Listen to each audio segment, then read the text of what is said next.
Bonjour à tous et à toutes. Ça fait pas très longtemps qu'on s'est vu, mais là je voulais faire une petite vidéo. Alors c'est une vidéo un peu spéciale parce que ça n'a pas grand rapport avec la littérature, hein, donc très lointainement si on veut. Voilà. Je devrais faire une annonce bientôt sur cette chaîne, mais pour l'instant là voilà, c'est pas de ça dont je veux vous parler aujourd'hui. Alors cette vidéo sera publiée sur mon autre chaîne, hein, Fiamma Mac Benson. Donc voilà, si vous l'avez vu sur mon autre chaîne, c'est pas la peine de regarder maintenant. C'est la même vidéo, hein, c'est juste que je la mets sur mes deux chaînes pour qu'il y ait un maximum de diffusion. Voilà. Alors ce que je veux vous parler aujourd'hui justement, c'est de la réforme du collège. Hein. Aujourd'hui, nous sommes le 1er février 2024, c'est jour de grève. Et je suis en grève en tant que prof. Alors, si vous ne le savez pas, je suis prof en collège. Voilà. Donc, l'idée de la réforme, c'est quoi?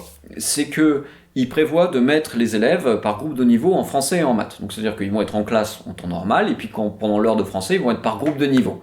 Donc, les élèves les plus faibles, ils vont être dans le niveau faible, et puis les élèves les plus forts, ils vont être dans le niveau fort.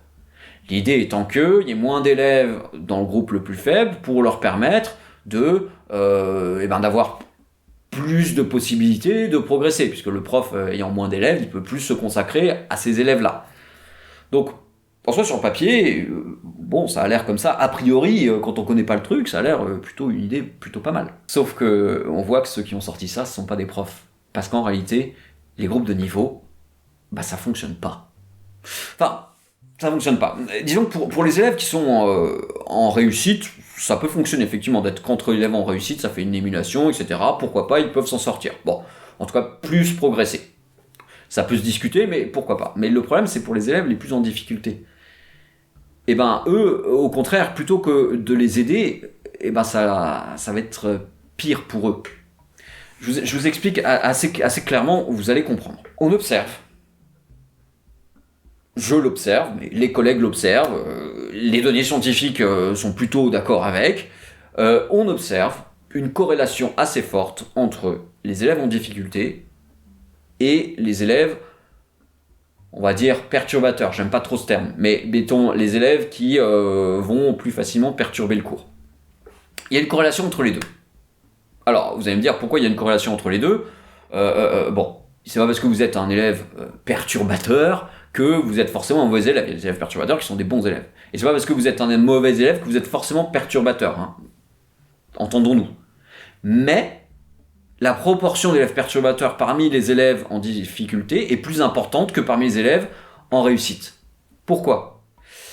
En fait, il faut se représenter ça comme une espèce de cercle. C'est-à-dire que l'élève perturbateur, il va passer plus son temps à perturber le cours que vraiment à suivre le cours. Et souvent, l'élève perturbateur, c'est celui qui va avoir du mal à se mettre au travail.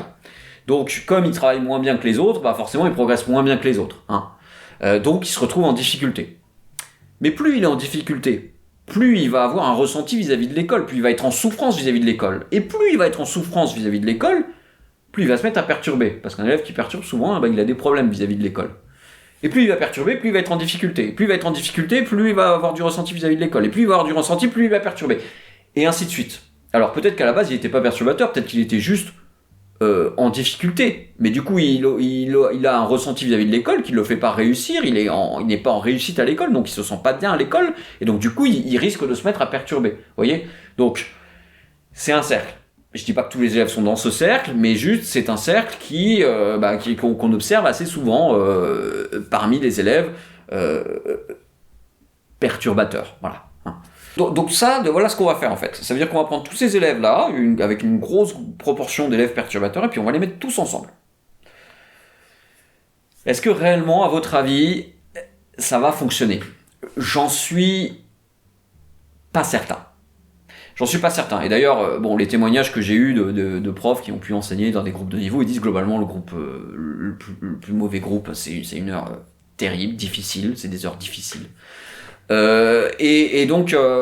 coup, si c'est des heures difficiles, si c'est des heures où on va pas pouvoir bien faire parce qu'il y a des élèves perturbateurs qui vont continuer à perturber, ils n'ont aucune raison d'arrêter de perturber, au contraire même. On les met dans le groupe des plus faibles, donc on leur dit « Ah, toi t'es mauvais !» Et donc, quel est le risque ? Qu'ils se complaisent dans dans le rôle du mauvais élève, et quand il se complaît dans le rôle du mauvais élève, quand il prend ça très à cœur le rôle du mauvais élève, il devient encore plus mauvais élève. Et donc, non seulement il va pas bien travailler, mais en plus, il va perturber le cours.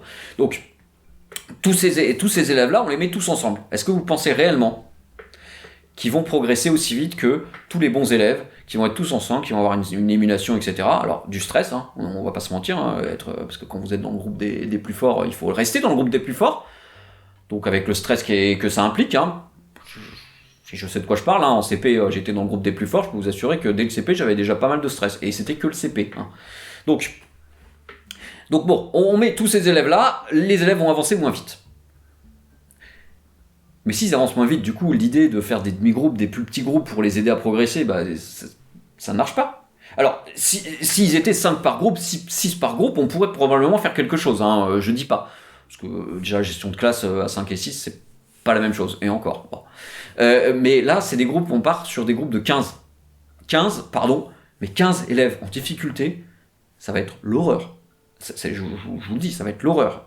15 élèves en difficulté, mettons, il y en a 10 qui sont perturbateurs là-dedans, ça va être une heure terrible. Et le pire, c'est que les élèves qui sont pas perturbateurs, mais juste qui ont des difficultés d'apprentissage et qui vont être dans le groupe le plus faible, et ben eux, ils pourront même pas progresser parce que les groupes, parce qu'ils vont être gênés par les autres, en fait, par leurs camarades. Et donc, en fait, c'est hyper problématique, ça. Et c'est d'autant plus problématique que s'ils avancent moins vite dès la 6e par rapport aux autres, ça veut dire qu'en 5e, ils vont encore se retrouver dans le groupe des plus faibles. Et en 4e aussi. Et en 3e aussi. Donc, en fait, ils vont rester toute leur scolarité dans le groupe des plus faibles. Donc, c'est comme si, en fait, on les mettait dans ce groupe poubelle, quoi. Je trouvais que c'était pas une très très bonne idée, ça. Et puis, est arrivé le moment où il a fallu commencer à un peu travailler sur les emplois du temps. Alors, les emplois du temps sont pas du tout faits pour l'instant, mais juste, les chefs d'établissement sont maintenant obligés de travailler un petit peu sur avoir une idée du nombre d'heures dont ils vont avoir besoin pour pouvoir faire des demandes, pour avoir ce qu'on appelle des BMP, donc c'est-à-dire des profs en plus, en fait, pour faire des demandes pour des profs. Voilà. Donc ça, on va faire des demandes pour des profs, c'est maintenant que ça se fait, donc voilà, les chefs d'établissement ont dû regarder. L'horreur que c'est, ce truc. Non mais réellement, l'horreur que c'est. C'est-à-dire que les élèves vont pas être en classe, hein, donc ça veut dire que ils vont avoir une heure dans laquelle ils vont être en groupe.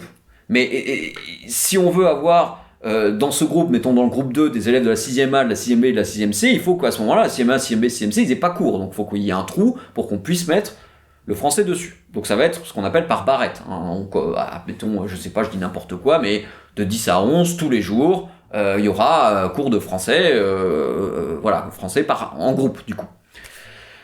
Bon. Alors, quels sont les problèmes que ça pose, ça ? Le premier problème, c'est que si on met toutes les 6e en même temps, chaque prof n'aura plus prof de français ne peut qu'avoir qu'une heure de 6e, enfin qu'une classe de 6e, enfin qu'un groupe de 6e. Hein. Alors, nous en français, on va à peu près s'en sortir dans mon collège, mais pour les maths, ça va être problématique parce que si tu veux faire 4 groupes, nous on a 3 profs de maths. Comment on fait ? Ça veut dire qu'on va avoir donc des heures en barrette, mais la plupart vont être à la même heure, et puis vous allez avoir un groupe qui va être, je sais pas, de 16 à 17 tous les jours, par exemple. Eux, ils vont avoir français ou maths de 16 à 17 tous les jours, voilà. Ça veut dire que tous leurs camarades, ils finiront à 16 heures, mais bon, ça, à la limite, pourquoi pas. Mais du coup, ça veut dire que dans l'emploi du temps, on se retrouve avec, si on a deux barrettes, ça veut dire qu'on a en fait il faut caler toutes ces heures dans l'emploi du temps et c'est hyper galère, hein. Je vous épargne les détails parce que c'est très compliqué, mais ça va être hyper galère, donc ça va être des emplois du temps vraiment waouh. Surtout que les élèves qui du coup si on met sur deux créneaux différents, les élèves qui vont au créneau où tout le monde va être en groupe, eux comme ils sont dans les groupes du soir par exemple, ils vont pas être là, et donc ils vont être en permanence. Alors dans mon collège on a trois assistants d'éducation, donc ça veut dire trois surveillants. Et on va avoir des permanences bondées régulièrement pour le niveau 6e, 5e, 4e, 3e, on va avoir des permanences bondées. Voilà. Bon, ça pareil, hein, ça c'est aussi un gros problème. Hein. Donc on a un peu l'impression que ça a été fait en fait, cette réforme a été proposée, alors elle n'est pas encore faite, hein, puisqu'il n'y a pas encore les lois qui ont été divulguées, mais bon, on est en train de travailler, on est en train de travailler sur ce qu'on nous a dit, hein. Il n'y a pas de loi pour l'instant sur lequel travailler. On a l'impression qu'on nous a sorti ça du chapeau sans réfléchir réellement à comment ça allait mettre en place. Mais attendez, c'est pas fini. Parce que ce truc-là, ces groupes de niveau, il faut qu'on fasse ça à moyen constant. C'est-à-dire qu'on va pas nous rajouter des heures pour qu'on puisse faire, je sais pas, au lieu d'avoir 3 classes, on est 4 groupes, donc ça veut dire qu'on rajoute en fait un créneau d'heures. À moyen constant. Donc ça veut dire que si on veut passer de 3 classes à 4 groupes, il faut qu'on trouve dans nos heures, quelque part, suffisamment d'heures pour pouvoir faire un 4e groupe. Donc ça veut dire pour la 6e, c'est 4h30 qu'il faut réussir à trouver pour le français et 3h30 pour les maths. Donc ça fait 8 heures qu'il faut réussir à trouver. Et sur quoi on va taper? On va taper sur des heures qu'on a, on appelle ça des heures d'autonomie. Alors, on a les heures statutaires, donc les heures qui de toute manière nous sont allouées, on peut pas y toucher, c'est pas nous qui décidons, voilà. Et puis on a des heures en autonomie qu'on peut utiliser pour, je sais pas, pour faire des demi-groupes, on peut taper sur ces heures. Sur ces heures, on prend le latin, donc moi, Bibi, par exemple, je prends 8 heures cette année, mais l'an prochain, malheureusement, je devrais en prendre moins, mais je prends 8 heures là-dessus, sur ces heures d'autonomie. Elles sont pas illimitées, elles sont il y en a pas énormément. Et c'est là-dessus qu'on fait tous nos projets intéressants, l'éducation média à l'information, des projets transversaux, je sais pas, des trucs qui rajoutent des heures, etc. On prend là-dessus. La chorale, tout ça, on prend dessus. Donc là, qu'est-ce qu'on va faire? Si on veut faire un 4e groupe, en fait, on va devoir prendre sur cette autonomie. Donc ça veut dire quoi? Ça veut dire que on va devoir prendre 9 heures sur cette autonomie pour les 6e. Si on veut faire un 4e groupe en 6e. Si on veut faire en 6e, 5e, 4e, 3e, c'est infaisable, on n'aura pas assez d'heures. Donc ça veut dire quoi? Ça veut dire qu'on va prendre tous les trucs qu'on avait mis en place qui fonctionnaient, soit qui étaient bons pour le développement des élèves, soit qui étaient bons pour l'apprentissage, et qui avaient fait leurs preuves, c'est-à-dire qu'on avait vraiment testé sur le terrain, qu'on avait travaillé, qu'on avait réfléchi et tout. Donc toutes ces heures-là, tous ces projets qu'on avait mis en place, on supprime, parce qu'on a besoin de ces heures pour les mettre pour faire un 4e groupe. Voilà. Et y compris le latin qui touche. Non mais je veux dire... Moi je suis touché, le latin, je suis prof de latin. Par exemple là, ce qu'ils nous ont dit, en gros, c'est que normalement en 4e, 3e, on a 3 heures de langue et culture de l'Antiquité, donc ça soit latin, soit grec, donc 4 heures 3 heures en 4e, 3 heures en 3e. Là on nous a dit, maintenant ce sera 2 heures minimum. Donc ça veut dire qu'il y a plein de bahuts où ils vont pas se priver, ça va être 2 heures en 4e, 2 heures en 3e. Bim, on perd 2 heures de latin. Pardon, mais moi je veux bien, mais il n'était pas question de réarmer la nation ou je sais pas quoi. Alors, réarmer la nation en lui enlevant son enseignement de latin, pourquoi pas, mais enfin bon, l'Antiquité quand même, sur la construction de notre nation, ne serait-ce que juste sur, les Jeux Olympiques, ou sur la démocratie, ou la République, tous ces trucs, ça nous vient de l'Antiquité, donc si tu veux réarmer la France, il faudrait peut-être aussi penser que l'Antiquité c'est hyper important pour réarmer la France. Donc là, tu t'enlèves des heures. Donc le réarmement, je veux bien, mais enfin bon, je veux bien. Je dis pas que je veux bien. Mais bon. Du coup, on sucre ça pour mettre en place des heures qui ne fonctionnent pas. Des trucs qui ne fonctionnent pas. Et c'est ça qui nous met super en run. C'est-à-dire qu'on enlève des trucs qui ont fonctionné, sur lesquels on a beaucoup travaillé, pour mettre des choses qui vont juste créer des inégalités, qui vont juste renforcer les inégalités. Et donc, on est super en colère, quoi. On est super en colère là-dessus. Et je pense qu'on a raison d'être en colère. Donc il y a quelqu'un comme ça qui arrive, ministre de l'Éducation nationale, qui sort un truc de son chapeau sans avoir préparé le truc. On va pas se mentir, sans avoir préparé. En 5 mois, d'où il a préparé? 5 mois, sans avoir préparé. Préparer, ça veut dire quoi? Ça veut dire regarder la littérature scientifique qui t'aurait dit que les groupes de niveau ça fonctionne pas. Aller sur le terrain qui t'aurait dit que les groupes de niveau ça fonctionne pas. Et je sais pas moi, se poser des questions, faire simuler des emplois du temps pour voir ce que ça donne. Tout ça, ça n'a pas été fait. Donc, c'est ça qui est énervant. C'est énervant, c'est juste en fait des incompétents qui nous mettent des trucs à faire qui ne fonctionnent pas, et on est obligé de les faire en supprimant tout ce en quoi, une partie de ce en quoi on croit, et une partie de ce qu'on a mis en place. Ça me paraît fou. Et surtout, en plus, on se plaint qu'on est absentéiste, mais on nous demande d'être le plus efficace possible. On nous dit il faut que les profs soient les meilleurs possibles, et on fait du mieux qu'on peut, on donne tout ce qu'on a dans notre travail. Je veux dire, on prépare des cours, on essaie d'avoir des cours intéressants. Moi, j'en sais rien, mettons pour moi, par exemple, j'essaie de corriger les copies le plus rapidement possible pour pouvoir avoir un autre retour pour les élèves. J'essaie d'adapter le truc aux élèves en difficulté. Ça m'est arrivé de faire des textes colorés pour les élèves qui sont dyslexiques. Je passe mon temps à essayer de me former, à essayer de trouver un moyen pour mieux enseigner, pour mieux faire progresser les élèves. Donc moi, j'essaie d'avoir les autres exigences pour moi. Et là, il y a un mec qui décide de mettre quelque chose qui avait aucune exigence, sans aucune exigence intellectuelle derrière, qui te met un truc, et ça, t'as l'impression qu'on marche sur la tête, quoi. Et un dernier point, donc cette réforme, donc du coup ça va faire souffrir du coup les élèves en difficulté qui vont rester en difficulté, ça va faire souffrir les profs qui vont avoir déjà des emplois du temps pourris, mais aussi qui vont devoir tous les profs qui vont devoir gérer les élèves en difficulté et les groupes avec les élèves perturbateurs, on aura mis tous les élèves perturbateurs ensemble. Je peux vous assurer qu'ils vont être en souffrance. On dit qu'il faut pas l'absentéisme, etc. Mais bon, si les profs vont pas bien, ils s'absentent. Hein. Je suis désolé, les gens qui vont pas bien, si on fait des burn-out, si on fait des dépressions, ce sera un peu à cause de leur faute aussi. Hein. Et puis surtout, les conditions dans lesquelles on enseigne, c'est les conditions dans lesquelles on reçoit les enfants. Et si on n'est pas dans des bonnes conditions, nous, comment voulez-vous qu'on mette les enfants dans des bonnes conditions? C'est ça aussi qui est lié, hein. Tout va ensemble. Bon, voilà. Je vais pas continuer parce que là j'ai un peu l'impression que quand même c'est une vidéo c'est vraiment fait à l'arrache, hein, parce que j'essaie de la sortir le jour même, le jour où je le tourne, hein, donc je suis désolé, c'est pas la vidéo la plus carrée du monde. Un peu un coup de gueule, voilà, puis pour essayer de vous faire comprendre que cette réforme, il faut vraiment qu'on s'y oppose. Puis j'irai même plus loin que ça, parce que je pense que cette réforme, elle va en fait à l'encontre des principes de la République. Principes de la République, liberté, égalité, fraternité. On peut rajouter la laïcité, mais là, ici, elle n'est pas concernée.